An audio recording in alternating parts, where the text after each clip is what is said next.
ஆண்டவரும் உலக இரட்சகருமாகிய இயேசு கிறிஸ்துவின் ஈடு இணையில்லாத நாமத்தினாலே இந்த 5வது மாதத்தின் முதல் தேதி இரவு வேளையில் உங்களை சந்திப்பதிலே மிகுந்த மகிழ்ச்சி அடைகிறேன். கர்த்தருடைய பரிசுத்த நாமம் மகிமைப்படட்டும். யோவான் புஸ்தகத்திலே இப்படியாக ஒரு வார்த்தை இருக்கிறது.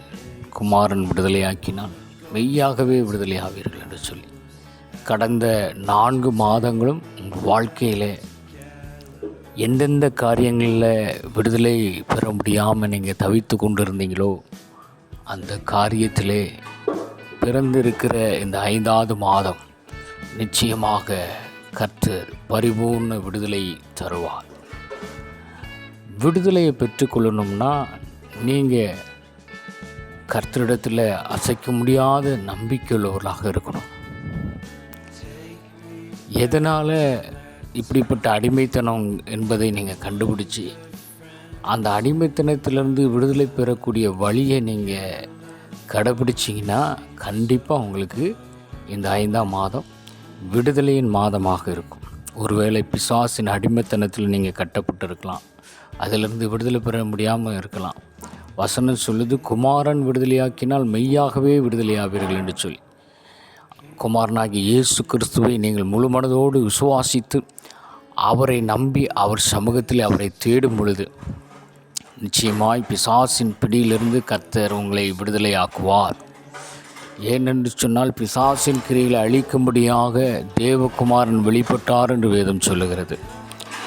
ஒருவேளை கடன் என்கிற அடிமைத்தனத்தில் நீங்கள் இருக்கீங்கன்னா கடன் வாங்க மாட்டேன்னு ஒரு தீர்மானம் எடுங்க.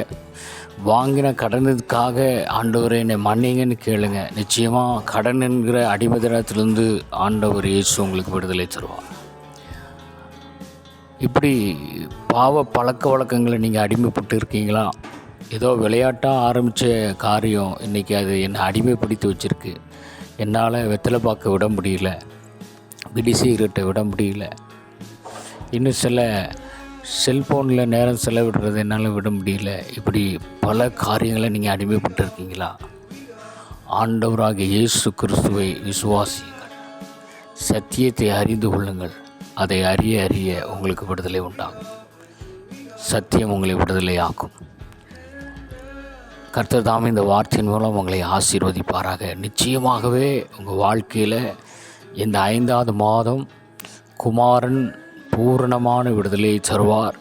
விசுவாசிங்க, நம்புங்க, பிரயாசப்படுங்க, முயற்சியிடுங்க, ஆண்டவர் இயேசுவை தேடுங்க.